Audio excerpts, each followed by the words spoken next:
¿Qué tal, gente? Henry Trujillo les saluda, junto a Nicky Pineda. Como cada sábado les traemos historias de éxito, les traemos a personas que han logrado alcanzar el éxito viviendo de su pasión, sin importar lo que haya ocurrido, los obstáculos o la forma en la cual ellos hayan logrado llegar al éxito. Ellos no han desmayado. Entonces, hoy pues traemos a uno de los pilares del rock en español, ¿verdad? Aquí en Honduras. Y nos vamos a poner bien rock. Él es uno de los pilares del rock en este país, de una de las bandas, ¿verdad?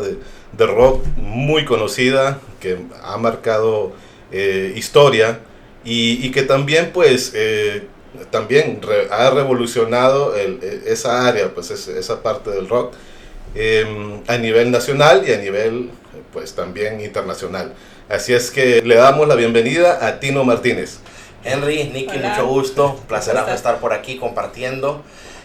Primera vez que estamos en este proyecto bonito, ¿verdad? Y pues no, muy agradecido por la invitación y definitivamente también animarlos a que sigan produciendo porque de eso se trata, de ir creciendo como comunidad artística, como comunidad que quiere dar algo positivo al país, ¿verdad? Y son pocos los canales que existen para este tipo de actividades, ¿verdad? Y felicidades por eso. Así es, gracias a los que no lo conocen. Tino él fue el fundador de la banda Delirium y hoy nos va a contar un poco, ¿verdad? De ese mundo, de cómo él ha logrado alcanzar el éxito, cómo se vivió en los años 90, por ejemplo, que fue donde estuvo el auge de este tipo de música, y cómo ha seguido evolucionando hasta el momento. Creo que hay un álbum nuevo, ¿verdad, Tino? Sí, hemos seguido trabajando. Ya la banda tiene 32 años de carrera, ¿verdad? Y de repente nosotros en la música, pues, un poco más, ¿verdad? Pero sí ha sido un camino, pues, empedrado, donde hemos tenido muchos espacios positivos, hemos tenido muchas desavenencias, definitivamente, ¿verdad? Pero las ganas de hacer música y las ganas de expresarte están presentes. Siempre. ¿Verdad? Y siguen presentes. Sí. Tino, ¿cuándo comenzó tu gusto por la música? Buena pregunta. Fíjate que esto es algo que yo no comparto mucho. Me recuerdo que tuve un live en Facebook, el único que he tenido, ¿verdad? No soy mucho de esas cosas, ¿verdad? Pero me acuerdo que estuve como 3 horas hablando, tocando, hablando de mi vida. ¿Cómo llega la música a mi vida? A muy temprana edad, por mis padres. Mi padre es músico. Okay. Mi padre aparte es ingeniero, aparte es doctor, bueno. Pero mi madre, ella siempre tenía un disco de vinilo en la casa. Entonces yo empezaba a escuchar de bien cipote, cuando estaba en quinto, de 5 años, perdón. Y de repente escuchaba The Bee Gees, escuchaba The Beatles, escuchaba Camilo Sesto, José José, toda esa movida de la música romántica en español de finales de los 70s, ¿verdad? Entonces, esa es la música que me gustaba. Ajá. Mi grupo favorito, me recuerdo, estaba yo en primer grado y mi grupo favorito era los Beatles, ¿verdad? Y yo crecí, yo crecí escuchando esa música y obviamente eso era lo que tenía a la mano. De repente a mitad de primaria, pues conozco a los hermanos de un buen amigo mío, que era compañero mío de colegio, y ellos eran ya mayores y estaban en el colegio y escuchaban rock. Pero ya un poquito más pesadito. Uh-huh. Y entonces, casualmente, llega esa música a mis oídos y dije, hey, ¿qué es esto? ¿Verdad? Entonces me acaparó. Y entonces empecé a investigar, empecé a grabar. En aquellos días vos grababas la música a través de cassettes. Le robaban los cassettes a mi papá o a mi mamá. Le regrababan. Y exactamente. Le ponías ahí una cinta y así era, ¿verdad? Eran otros tiempos, definitivamente. Pero era un tiempo bonito, pues, porque uno tenía esa ganas de escuchar. Y la verdad que ahora pues la música se ha devalorado mucho. En aquellos tiempos la música era, y de repente vos tenías un disco de vinilo en tu mano, un cassette, y o sea, lo olías, lo mirabas, o sea, entonces era una emoción diferente. Ahora la música está en todos lados. Está en todos lados y de repente ya la gente, como dicen, no le para mucha bola. No es algo tan tangible como antes, ¿verdad? Que antes tenías el CD, y era algo de valor, algo exacto, que te gustaba tener. Sí, entonces así empecé, ¿verdad? Y bueno, todavía tengo esos discos de vinilo que escuchaba mi madre en la casa, todavía los tengo, y empecé a escuchar un poquito de rock. Pues obviamente los Beatles son rock, pero este era un rock un poquito más pesadito, por decirte algo así. Entonces me gustó esa cuestión y pues empecé a escuchar más. De repente empiezo a recibir clases de guitarra. Estuve tocando guitarra como 2 años y obviamente eso me ayudó mucho a cultivar lo que era mi esencia musical. Entonces empecé a comprender un montón de cosas. Y pues así de chavalito empecé a meterme en el mundo de la música. Ya el feeling de la batería llega hasta el colegio. Ok. Sí, o sea, yo tocaba guitarra, obviamente me encantaba la percusión, pero hasta el colegio empiezo yo a tocar batería. De hecho, cuando estás en el colegio es donde ya empezás a meterte ya sí, fíjate que, mira, es una historia bien curiosa, porque al compañero Fernando Lezama, sí, mi hermanito con quien fundamos la banda, a él no lo conocía, a él lo conocí hasta prácticamente graduarme del colegio. Entonces, en el colegio fundamos una banda, teníamos una banda, entonces tocábamos covers de Metallica, de Megadeth, etcétera, toda esa línea, ¿verdad? Entonces, pero eso era del colegio, me acuerdo que hicimos hasta un concierto en el colegio. De veras. Y entonces, un concierto, tocamos ahí temas de Motley Crue, etcétera. Bueno, eso fue como en 4º curso, o en 3er curso creo, y ahí ya tocaba la batería. Ya empezaba a tocar, yo empecé a tocar la batería creo que tal vez como en 2º curso, ¿verdad? Bueno, de hecho no tenía batería, pero sí me gustaba, yo sentía que tenía ese ritmo natural en mis venas, y de repente formamos esta banda. Entonces, ok, vos vas a tocar la guitarra, vos el bajo y yo la batería. Para ese entonces en mi vida había tocado una batería, pero obviamente tenía la noción cómo iba la cosa. Entonces nos sentamos a ensayar, conseguimos una batería alquilada y para ese concierto que te digo ensayamos, ¿verdad? Ensayamos y toqué la batería y me sentí como que, qué rico, ¿verdad? Y entonces a partir de ahí ya mi instrumento era la batería. Pero la agarraste sin saber nada, o sea... ¿Nadie te enseñó, te explicó nada, cómo era el ritmo? Totalmente empírico. Pucha, totalmente, ya lo traía. Totalmente empírico, y obviamente ya cuando me meto en rollo de querer mejorar, obviamente empiezo a estudiar, empiezo a aprender a leer, empiezo a ver otros estilos. Entonces, obviamente, la idea era crecer, ¿verdad? Entonces, me interesé yo por ver cómo hacía para mejorar mi técnica, mejorar como músico, pues, ¿verdad? Y obviamente el tema de aprender a tocar guitarra años atrás me ayudó mucho a comprender muchas cosas a la hora de crear música, a la hora de componer música, que es sumamente importante. Pues no solo darle a los palos, ¿verdad? O a los tambores, a los partidos, sino que también tener un concepto un poquito más claro de lo que es la música, de lo que significa crear un tema, ¿verdad? O producir un tema. Y en este proceso de aprendizaje, bueno, tu papá es músico. Sí. Y él fue el que te introdució en este... Fíjate que buena pregunta, fíjate que no. ¿No fue? No, para nada. Mi papá obviamente, él tocaba música, tocaba piano, pero lo hacía de manera, por hobby.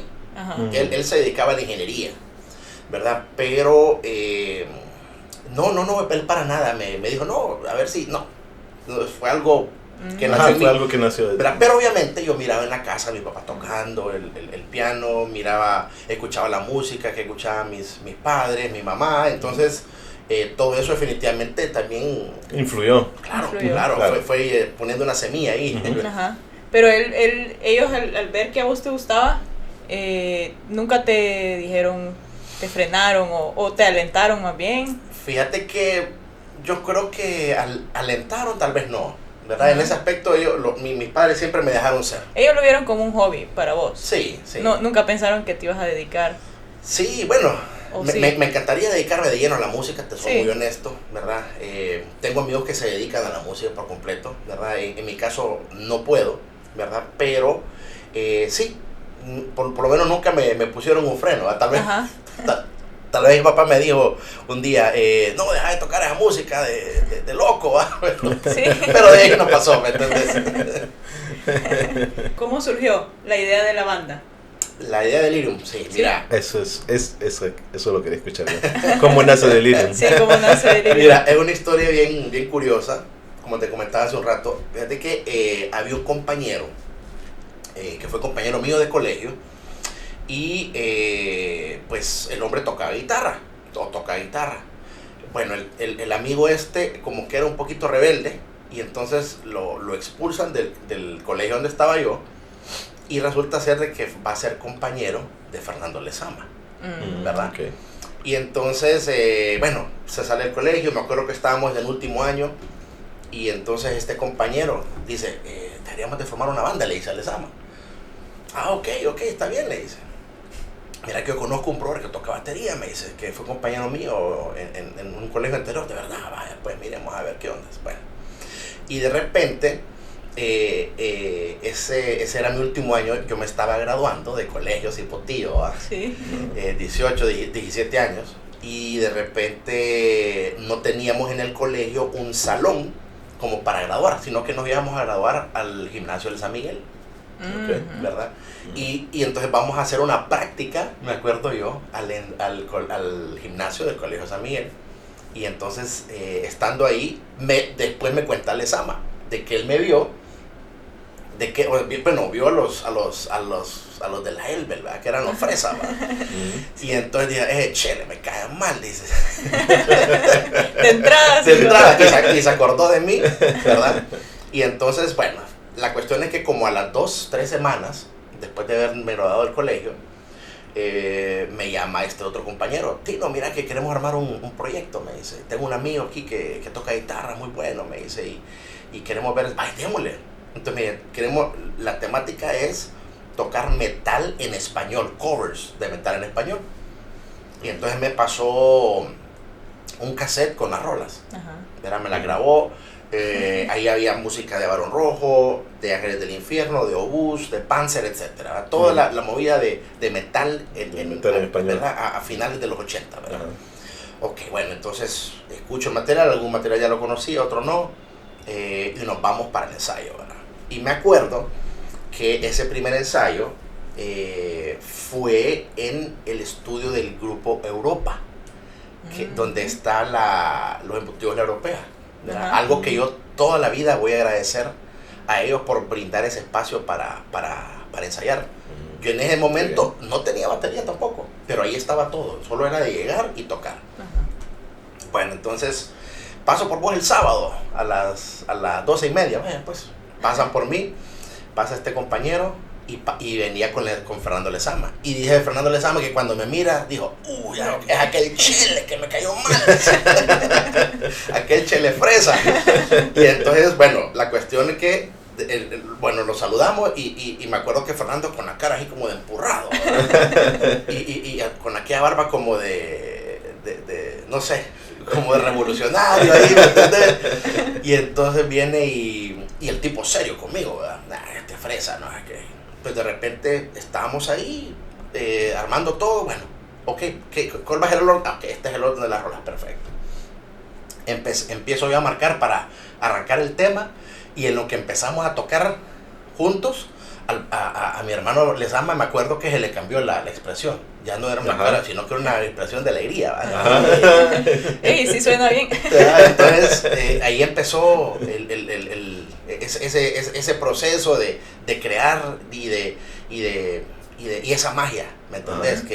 O esa química que existió entre Lezama y tu servidor. Entonces ahí empezó todo, ¿verdad? Ese fue el primer proyecto. Ese proyecto se llamó Paria. Eso fue en el 89. En el 89 y no duró mucho, la verdad. No duró mucho. Nunca nos presentamos, ensayábamos, tocábamos y todo, pero parece que no había mucha comunión entre los dos guitarristas, que eran Lezama y este otro amigo Juan Carlos. Y entonces, porque uno miraba que quería hacer música propia, en el caso de Lezama, el otro se quería enfocar en otras cosas, en covers, entonces no, parece que eso no pasó a más. Volvemos. Como te comentaba, pues no había una comunión entre Fernando Lezama y el otro compañero guitarrista Juan Carlos. Entonces, pues se deshace el proyecto, se deshace Paria, ¿verdad? Y después seguimos en contacto con Fernando y me dice, hey, deberíamos de formar una banda, ¿verdad? Y pues arrancamos con el proyecto y empezamos a reclutar gente. Y la idea con la que arrancó el proyecto, obviamente iba a ser empezar a tocar covers, como para ir agarrando cancheo, digamos. Sí. Pero la visión a futuro era crear música original exclusivamente. Okay. Obviamente empezamos a tocar covers, empezamos a reclutar gente, ¿verdad? Y bueno, arranca el proyecto Delirium Tremens, ¿verdad? A finales del 89, ¿verdad? Y empezamos a reclutar gente, reclutamos a Alex Castro, que fue parte de Orins, reclutamos a Manuel Dávila, bajista, que estuvo pues tal vez un año con nosotros, y empezamos a ensayar, ¿verdad? Entonces tocábamos covers de Metallica, de Megadeth, de Black Sabbath, de toda esa línea, ¿verdad? Y pues ensayábamos, ¿verdad? En el garaje de mi casa, ensayábamos en el garaje de la casa de Fernando Lezama, y pues de repente surge la oportunidad de presentar al proyecto Delirium Tremens en un festival del San Miguel en junio de 1990. Ok, pero Delirium Tremens fue el álbum. Ustedes son Delirium como banda, y Delirium Tremens fue el álbum que estaban, o se empezó llamando Delirium Tremens. Se empezó llamando Delirium Tremens el proyecto, la banda. Entonces, y así nos presentamos. Me acuerdo que estábamos ensayando un sábado. Pero, perdón, ¿de dónde sale el nombre? Buena pregunta. Fíjate que tú sabes que el concepto de Delirium Tremens es un estado del alcoholismo donde empezás a delirar, ¿verdad? Entonces, obviamente nosotros no lo tomamos desde ese aspecto, pero lo tomamos más que todo desde el aspecto social. Entonces, nosotros soñábamos o delirábamos por tener un mejor país, ¿verdad? Donde hubiera más equidad, donde no hubiera injusticia, no hubiera corrupción, no hubiera pobreza. Entonces, ese fue el concepto original de Delirium Tremens. Que su primera canción fue Resistor. Bueno, en el primer disco, con ese arranque el álbum, definitivamente, ¿verdad? Obviamente hubieron otras canciones mucho antes de eso, ¿verdad? ¿Qué significó para ustedes esa primera canción?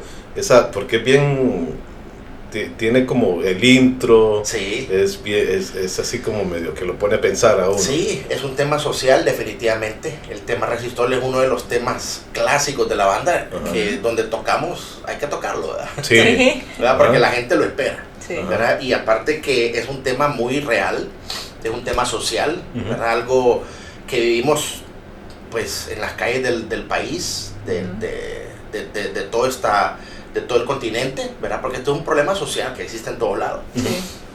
Y pues y de eso se trató la banda, siempre de tocar esos temas que no a todo el mundo le gustaba escuchar, ¿verdad? Temas que de repente te ponen a pensar, te ponen a reflexionar, ¿verdad? Y de repente eran temas que mucha gente no le gusta que se lo recuerden, ¿me entiendes? Entonces de repente tal vez eran temas que tocaban conciencia, ¿verdad? Y de eso se trataba Delirium Tremens, ¿verdad? Obviamente, mucho antes de eso hicimos mucho más experimentos de música. O sea, ese fue el primer tema con el que arranca el disco. Ajá, con el que arranca. ¿Verdad? Pero antes de eso existieron muchos más temas anteriormente, ¿verdad? Esos ya fueron los temas que de repente empezamos ya a crear ya un poco más pulidos, ¿verdad? Bueno, como te iba contando, surge la oportunidad de tocar en el Mega Metal, perdón, en el concierto de San Miguel, en junio del 90, ¿verdad? Y bueno, nos inscribimos y todo, pero no teníamos vocalista. Fernando no cantaba. No teníamos vocalista, solo estábamos tocando o sea, sin vocalista. Teníamos la guitarra, teníamos el bajo, la batería, pero no teníamos vocalista. Pues en una de esas, un sábado por la tarde, llega un muchacho que era vecino de Lezama, ahí en la Miramontes, y entra ahí al garaje y empieza a escuchar y empezamos a platicar. La cuestión es que este muchacho resulta ser que fue el primer vocalista de la banda, ¿verdad? Eduardo Landaverde se llama, que él después formó Le Fou, ¿verdad?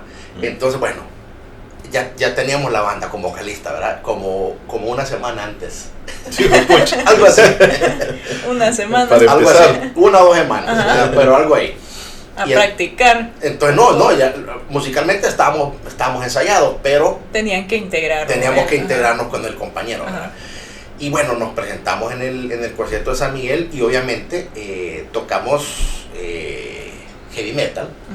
Y en esos años tocar ese tipo de música no era común, ¿verdad? De repente, tocabas rock, pero tocabas rock, digamos, comercial, ¿verdad? Tocabas The Eagles, tocabas lo que estaba sonando en la radio, tocabas Poison, Europa, lo que sea, ¿verdad? Pero ya un metal, un rock más pesadito no era muy común en esos días. Entonces, pues creo que arrancamos con el pie derecho, la gente le gustó la propuesta. Me acuerdo que tocamos 3 temas, un tema de Metallica, un tema de Iron Maiden y un tema de Black Sabbath, ¿verdad? Y ahí empieza el proyecto. Obviamente empezamos a hacer conciertos, ¿verdad? De manera independiente, tocando covers, y obviamente ahí mismo empezamos a crear la música original.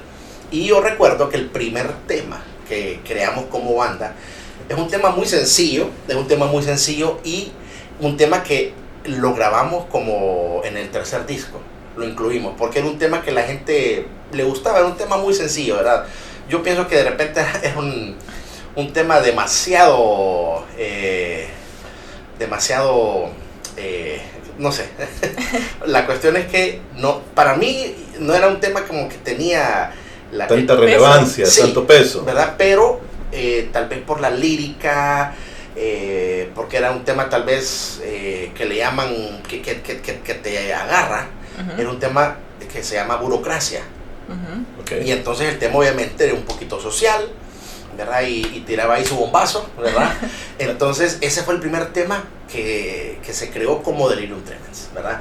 Obviamente después vinieron otros temas que empezamos, bueno, ahí es cuando empieza ya la temporada de la banda, donde queríamos dedicarnos únicamente a hacer música original, ¿verdad? Ya los covers ya de lado. Poco a poco lo fueron dejando de un lado y fueron haciendo sus propias Exacto, letras. los dejamos a un lado y dijimos, no, ya los covers ya. Y eso, como te digo, desde que arrancó la banda, eso creo que duró solo como 1 año y medio, nada más. Después, en el 91, empezamos solamente música original. ¿Y quién creaba la música? ¿Entre todos? ¿Hacían la letra, la música? Entre todos, ¿verdad?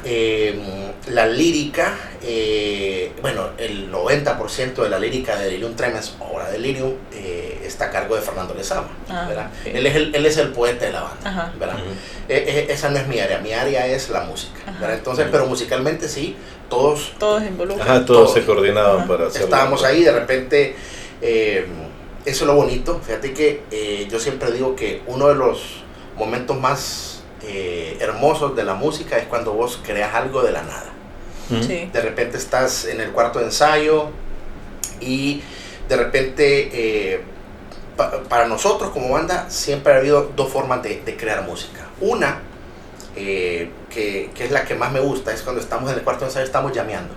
Y de repente en esos jams sale algo de la nada, ¿verdad?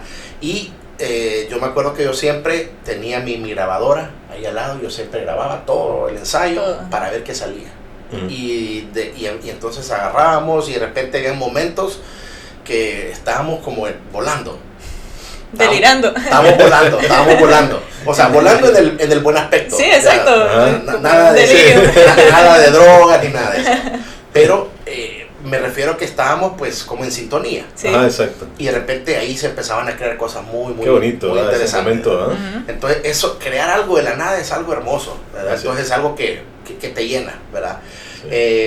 Y obviamente está el otro aspecto, que de repente venís vos en tu casa y empezás a crear algo ya un poco más personal, y de repente lo presentas a la banda, y al presentarlo a la banda empezás a trabajarlo en conjunto, ¿verdad?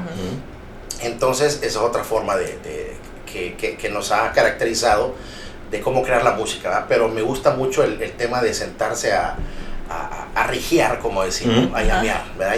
Y crear cosas que quedan ahí para la posteridad. Sí. Y empezamos luego a hacer nuestros pininos en lo que es producción. Me acuerdo que conseguí una grabadora Tascam de cassette. Era de 4 canales. Entonces era de cassette, pero era un multitrack. Entonces vos empezabas a mezclar y a premezclar en la consolita, ¿verdad? Y me acuerdo que grabamos 3 temas, ¿verdad? Y en esos tiempos había una radio que apoyaba mucho la movida rock y la movida rock nacional, que era Estéreo Amistad. Estéreo Amistad, sí, muy buena. Con nuestro hermanito Edgardo Zúñiga. Pues entonces me acuerdo que le llevamos esas primeras grabaciones totalmente aficionadas, porque como te digo, grabadas en un multitrack de cassette. Entonces me acuerdo que grabamos un tema que se llamaba, o que se llamó porque ya no existe, ya no lo tocamos, se llamaba Mente Encadenada. Por ahí anda el tema en internet, ahí alguien lo ha subido, ¿verdad? Mente Encadenada, grabamos Burocracia, que es el tema que te digo, que fue el primero que se creó, y luego Hombres de Verde, ¿verdad? Que era un tema un poquito social, pues en contra de la represión militar. Me parece interesante siempre los nombres que se buscan. De hecho, una de las preguntas, uno de los que te tengo de preguntas es ese, es los signos del fauno. No, excelente. Vamos a llegar a eso. Y pues empezamos a producir, ¿verdad? Empezamos también no solo a crear música, sino que también meternos al rollo de producir nosotros individualmente. Obviamente, en esos días venir y empezar a grabar un tema era grabarlo en un estudio, si querías algo decente, ¿verdad? Y obviamente antes grababas en cinta de track de un cuarto, ¿verdad?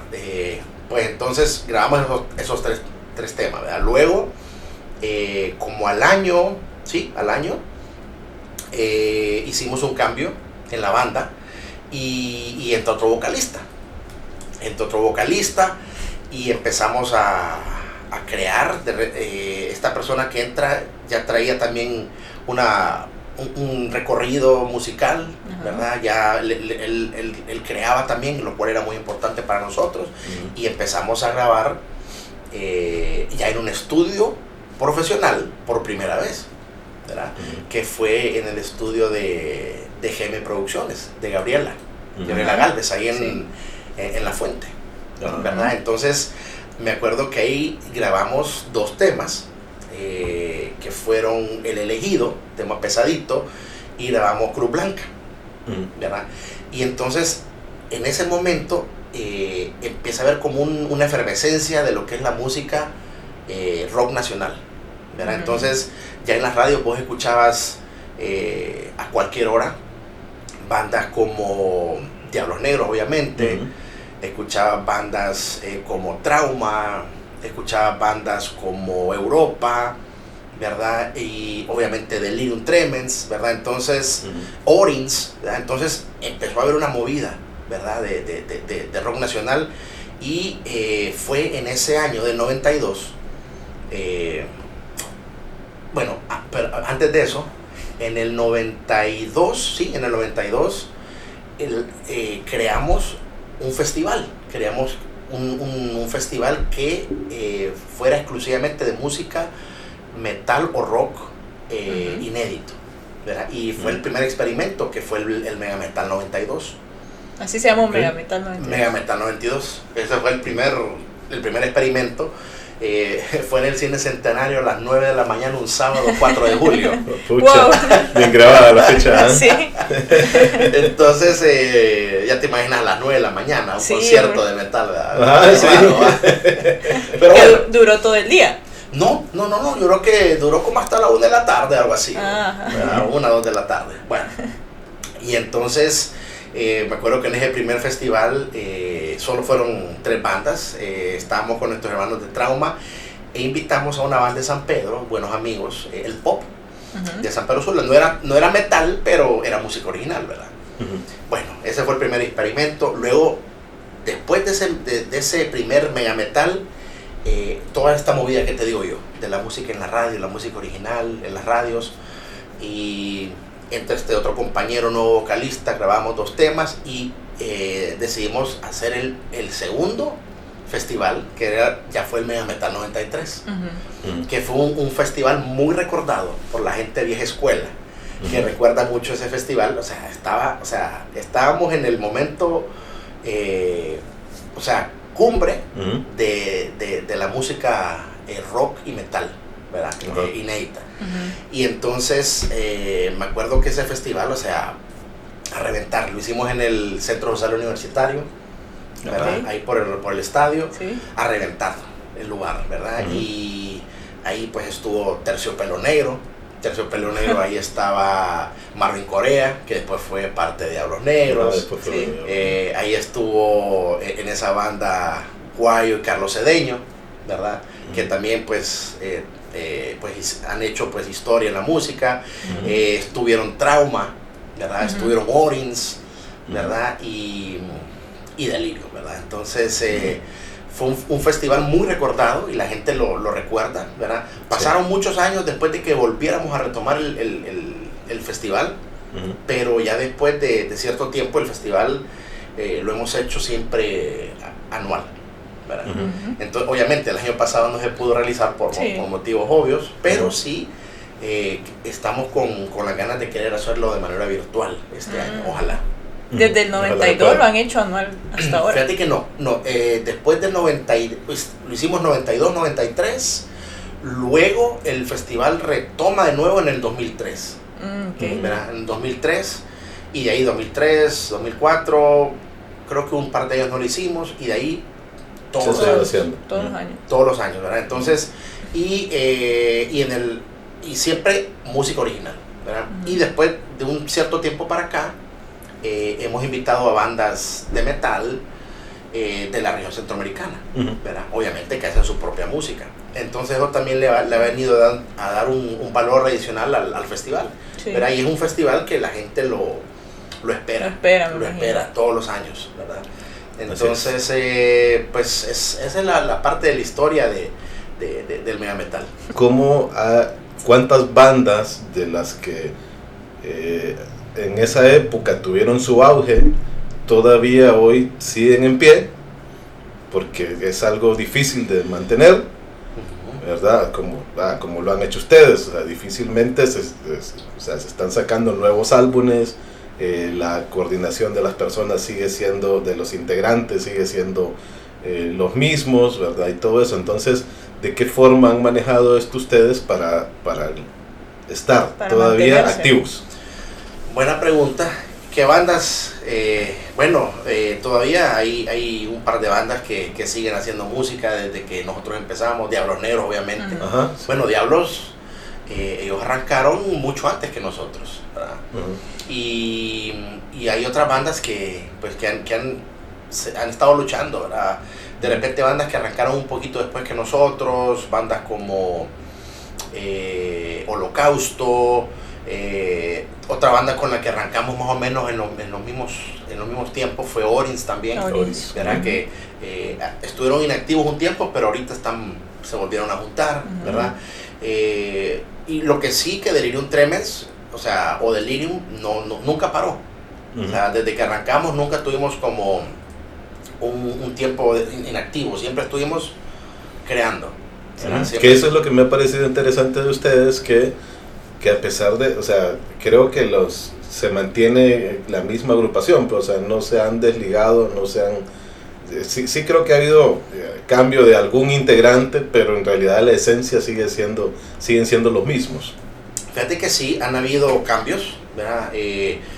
Hemos tenido 5 vocalistas desde que arrancó la banda, sí, ¿verdad? Hemos tenido cambio de guitarrista, hemos tenido cambio de bajista, pero Fernando Lezama y yo, que somos los fundadores de la banda, pues ahí estamos, ¿verdad? La fundamos y aquí seguimos, ¿verdad? Y sí, hemos tenido un montón de tropiezos, hemos grabado ya 8 discos, ¿verdad? Incluyendo un disco doble en vivo, lo cual fue algo que no se había hecho a nivel centroamericano. O sea, una banda de metal grabar un disco en vivo y doble, ¿verdad?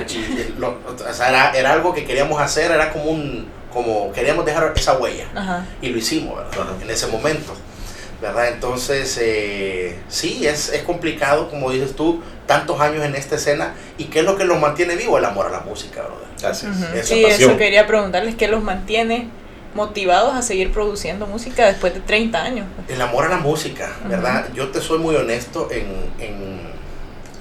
mi vida personal. Si no fuera por la música, yo creo que no estaría vivo, honestamente, ¿verdad? Pero la música a mí me salvó la vida de cierta forma.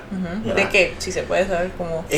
Pues de cosas malas, negativas, ¿verdad? Yo, cuando ya me metí en serio en la música, yo dejé de fumar, dejé de beber. Bueno, estuve 19 años totalmente sin beber alcohol. Hace unos años, ahora me tomo unas 3, 4 cervezas y ya estoy listo, ¿verdad? Pero hubo un tiempo que yo, nada de alcohol, ¿verdad?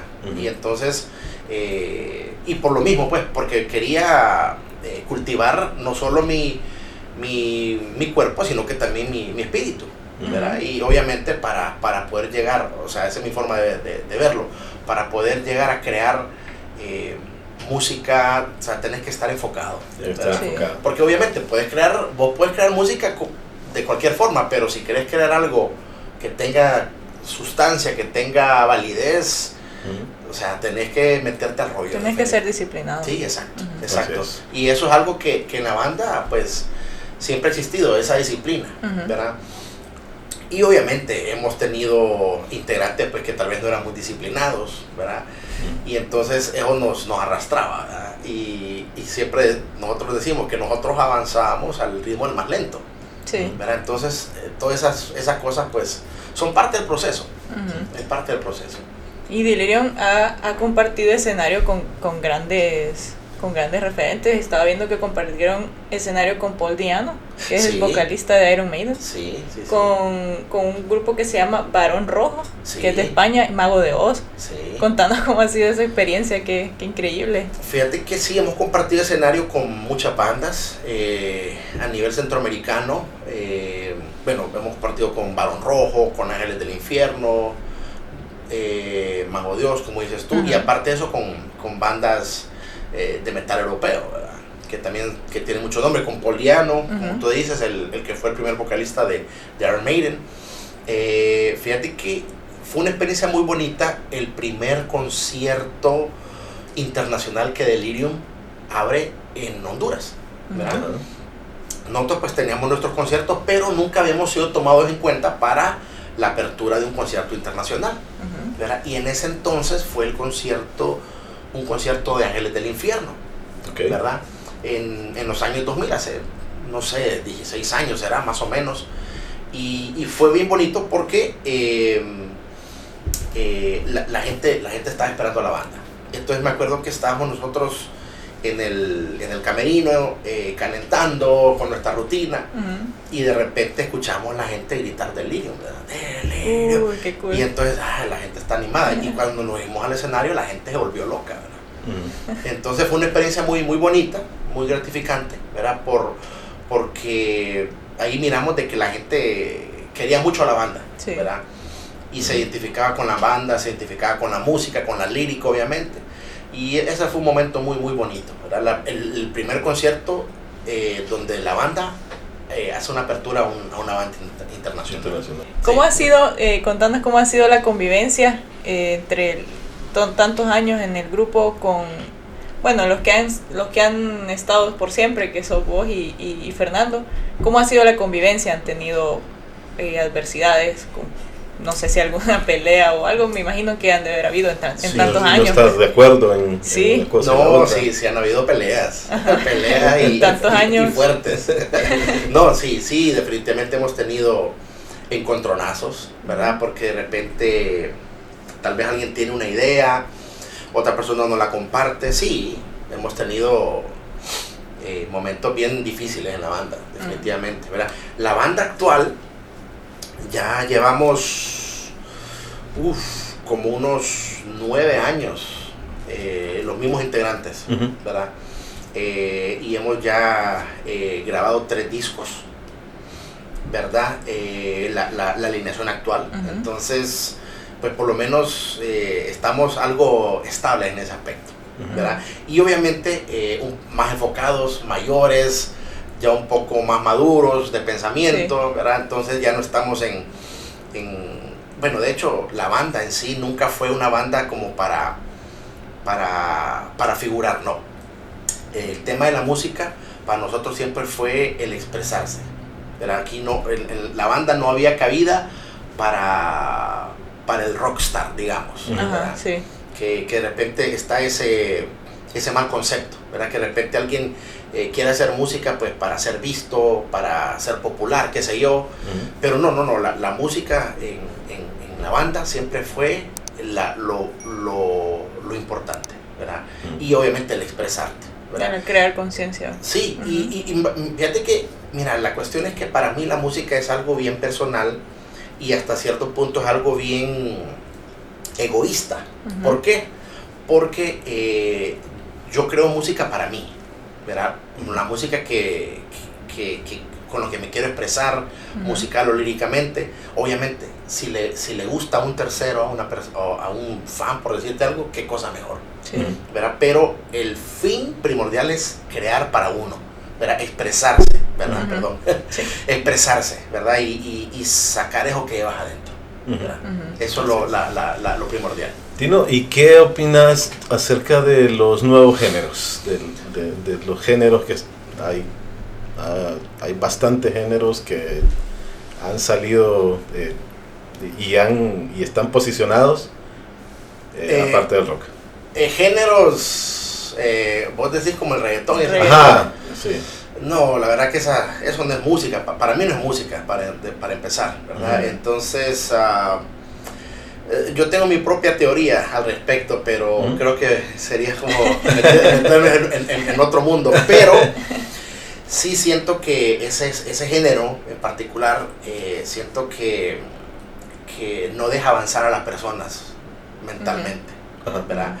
Y los atrapan en un mundo de, no sé, de cosas que no son positivas, ¿verdad? Y donde vos escuchás denigración a la mujer, ¿me entendés? Entonces, no sé, eso para mí la verdad que no tiene ningún tipo de valor, ¿verdad? Moral ni musical, ¿verdad? Tino, ¿estás casado? Sí. ¿Estás casado y tenés hijos? Tengo dos niños, tengo un niño de 11 años, ya va a cumplir 12 dentro de poco, y una niña en último año de colegio, ya tiene 17 años. Ya se va a graduar, ahí tengo una escopeta al lado. ¿Se casa? Una escopeta de doble cañón. Uy, lo dijo en público. Solo por cualquier cosa. ¿Y qué piensan ellos de tu música? ¿Ellos les gusta? ¿Ellos tocan algún instrumento, cantan? Fíjate que sí, ellos saben de que pues tengo mi pasión por la música, pero la verdad que nunca se han involucrado mucho. Sí, no, la verdad que no. A mi niño le encanta el rock, ¿verdad? Y siempre pasa pendiente cuando vamos en el carro, papi, ponete aquella canción. Pero no, la verdad que no no los he querido forzar a eso, ¿verdad? Pero sí, están conscientes, ¿verdad?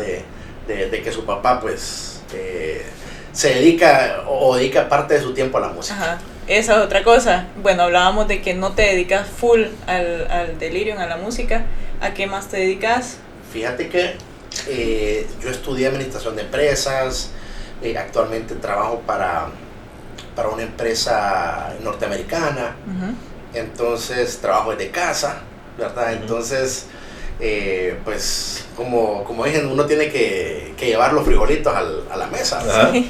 Entonces esa es la forma de generar ingresos, ¿verdad? Pero obviamente la pasión por la música está ahí, ¿verdad?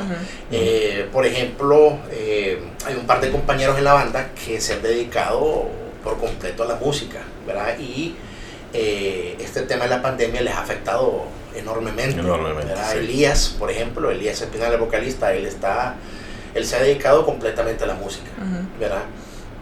Y el compañero guitarrista Joe Casto también, ¿verdad? Porque él trabaja equipos de audio, equipos para instrumentos musicales, para conciertos, especialmente conciertos internacionales. Entonces todo esto les ha afectado sí, tremendamente. Y dentro de todo el gremio que hay, ustedes son los pilares del rock en Honduras. Y en Centroamérica también, pilares del Centroamérica. Sí, Honduras y Centroamérica. Ajá, exacto. Entonces, pero en algún momento ustedes se han sentado con todo las demás, quizás de las demás bandas, para ver de qué forma atacar. Bueno, de hecho ahorita con justamente lo que hablabas de lo de la pandemia y toda la cuestión, y ver de qué forma resurgir, de qué forma cambiarle de nuevo el chip a nuestro país, a las personas, y que vuelvan a vivir de esta cultura, pues porque es una cultura, el rock es una cultura. Sí. Bueno, cuando hablas de pilares, para mí pilares que fueron muy importantes para nosotros fue Caos, por ejemplo. Era la banda sanpedrana, que fueron los primeros que grabaron un LP o un disco en Honduras, ¿verdad? Una banda de rock, ¿verdad? Y obviamente Diablo Negro, ¿verdad? Entonces eso fueron como las bases que para que uno dijera, ok, estas son las bandas, ¿verdad? que sembraron la semilla, ¿verdad? Exacto. Y es bien complicado porque en Honduras el arte o la música no es considerada, ¿verdad? por las personas que gobiernan el país, ¿verdad? Ese es buen punto. O por las personas que se colocan ahí no sé, bueno, eso es otro tema, pero definitivamente el arte es algo que no tiene importancia, y aparte de eso que tampoco hay seguridad social, ¿verdad? Para el artista, para el músico, o sea, y más bien solo trabas. Hay una organización que se creó recientemente, la idea es esa, ver cómo se toma en cuenta al artista, ¿verdad? O al músico, para que pueda tener beneficios, ¿verdad? Como individuo, ¿verdad? Así como alguien, como cuando contratas a alguien o trabajas para alguien, vos tenés algún tipo de beneficio, tenés seguridad social, ¿verdad? El músico no tiene nada de eso, exacto, o sea, no hay... ¿me entendés? Entonces es bien complicado porque obviamente vos tenés una cierta edad, ¿verdad? Y después de esa edad, si te querés dedicar a la música, ¿cómo vas a vivir? ¿Verdad? Es bien complicado en este país, ¿verdad? Y obviamente las personas han llegado personas al Congreso que tal vez uno pensaría que podrían abogar por ese tipo de leyes o por ese tipo de iniciativas, y la verdad que no. Ya una vez estando ahí no pasa nada, ¿verdad? Entonces hay una asociación en la que nosotros ya estamos inscritos, ¿verdad? Y vamos a ver cómo se puede abogar pues para la comunidad artística y la comunidad musical del país, ¿verdad? Tino, ¿qué tienen planeado para el futuro cercano? ¿Qué tiene Delirium? ¿Qué se viene? Futuro cercano, queremos hacer un mega metal virtual. Hace como un mes y medio, 2 meses, hicimos un concierto en vivo, virtual obviamente. Queremos hacer el mega metal, ¿verdad? Hay mucha música escrita, estamos siempre trabajando, hay que poner muchas ideas en orden y queremos grabar otro disco. Súper. Excelente. Ahora, para cerrar, un consejo a la gente que nos está viendo, que quiere vivir de su pasión, pero que tiene ciertas limitaciones. Sí, fíjate que yo recuerdo hace muchos años, tenía un estudiante. Y este estudiante tenía mucho potencial, ¿verdad? para la batería, pero no tenía los recursos para comprarse una batería, ¿verdad? Pues lo apoyé en lo que pude, ¿verdad? Obviamente al final él tomó otro rumbo, otro camino, pero a lo que voy yo es que si hay algo que te apasiona, o sea, tírate, ¿verdad? Y obviamente tomarlo en serio, ¿verdad? Y cuando me refiero a tomarlo en serio, o sea, tómate el tiempo para crecer en el área, en cualquier área, ¿verdad? Sea música, sea arte, sea tu profesión. Pero si vos querés crecer y querés llegar a marcar una huella, querés llegar a dejar tu legado, métete en el rollo, ¿verdad? Métete en el rollo, dedicar el tiempo, ¿verdad? Y crecer, ¿verdad? Porque es difícil, definitivamente, ¿verdad? O un emprendedor, por ejemplo, si vos no te tiras a emprender, ¿verdad? De manera seria, no vas a llegar. Y obviamente todo eso requiere de mucha voluntad, ¿verdad? Voluntad y ser constante, ¿verdad? Así que para adelante. Sobre todo, ser constante. Paciencia. Sí, y mucha paciencia. Muchas gracias.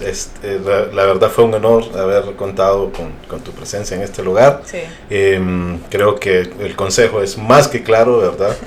Y te agradecemos mucho por habernos dejado ese mensaje. No, gracias a ustedes y felicidades por este proyecto, ¿verdad? Que sigan habiendo muchas más interacciones con gente pues de renombre en el país, ¿verdad? Y que viva Honduras. Sí, gracias.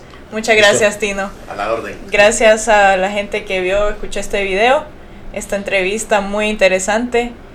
Gracias por seguirnos, suscríbanse a nuestro canal, denle me gusta al video, coméntenos quién más quisieran que que tuviéramos aquí entrevistado.